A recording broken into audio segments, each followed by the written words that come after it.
So mga tol, matapos po ang kontrobersyal na pagkapanalo ni WBO Junior Lightweight World Champion Mexican Emmanuel Navarrete kay Filipino Olympian Charlie Suarez sa kakatapos lang ng laban nila sa San Diego, USA, kung saan idinaan po sa scorecard ang resulta ng laban noong hindi na po itinuloy ng doktor ang laban pagkaumpisa pa lang ng round 8 dahil sobrang laki na daw ng cut ni Navarrete sa itaas ng kilay nito na nakuha niya sa round 6 nang ma-headbutt kuno itong si Navarrete kay Charlie Suarez. Pero sa paulit-ulit na replay na slow-mo ng video mga tol, makikita na talagang clear punch ang tumama dito sa mukha ni Navarrete. Pagkatapos ng suntok na yan, medyo nagkiskisan lang ang ulo nila ni Suarez, kaya malinaw na hindi talaga headbutt yan. Maging si Bradley mga tol, noong makita yung slow-mo, sinabi niyang suntok daw talaga yung tumama. Madami nga din pong mga boxing fans ang naniniwala na suntok daw talaga ni Suarez ang nagpapila sa kilay ni Navarrete. Dismayado nga din po ang mga Pilipino boxer sa nangyari sa laban na yan. Napakomento po si Kenneth Lover sa post ng Top Rank at sinabi ni Lover mga tol, robbery,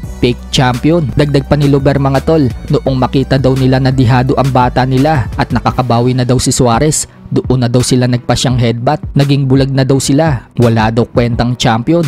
Maging si Jerwin Ancahas mga tol, nagpost din ng slow-mo ng video at sinabi po nila dyan mga tol na talagang suntok daw ang nagpapila sa kilay ni Navarrete. Ganun nga din po si former 3 Division World Champion General Casimero. Sinabing sayang, champion na daw dapat si Suarez. Big shot daw talaga yung tumama. Maging nga po ang mga experts sa boxing sa ibang bansa, naniniwala na suntok daw talaga ni Suarez ang tumama dito sa kilay ni Navarrete. At dahil sa dami ng naniniwalang nadaya si Suarez, nire-review na po ngayon ng California Commission ang kontrobersyal na laban na yan. Sa post nga po ni Salvador Rodriguez mga tol ng ESPN, sinabi umano sa kanya ng commission na magsasagawa umano sila na masusing review sa lahat ng mga video sa laban ni Navarrete at Suarez. Pero hindi daw sila sigurado kung mababago daw ang desisyon. Ngunit inaasahan naman daw ang agarang rematch. So mukhang pwede po magprotesta ang kampo ni Suarez dyan mga tol. Baka mabago pa ang desisyon at ibigay kay Suarez ang panalo kung idideklara nilang suntok talaga yung tumama at hindi headbutt. So abangan po natin ang mga susunod na balita tungkol dyan.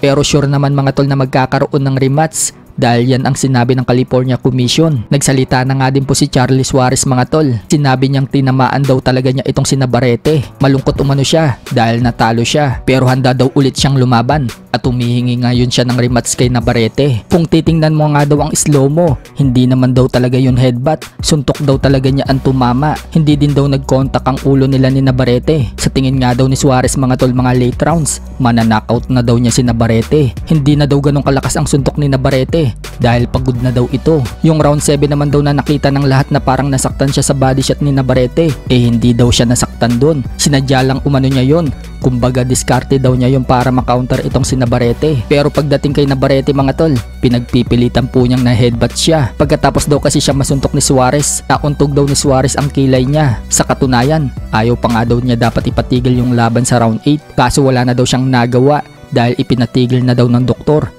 Lumalaki na daw kasi yung cut niya at wala na daw tigil ang pagdugo. Willing naman daw siyang makipag-rematch kay Suarez at sinabi niyang great fighter umano itong si Suarez.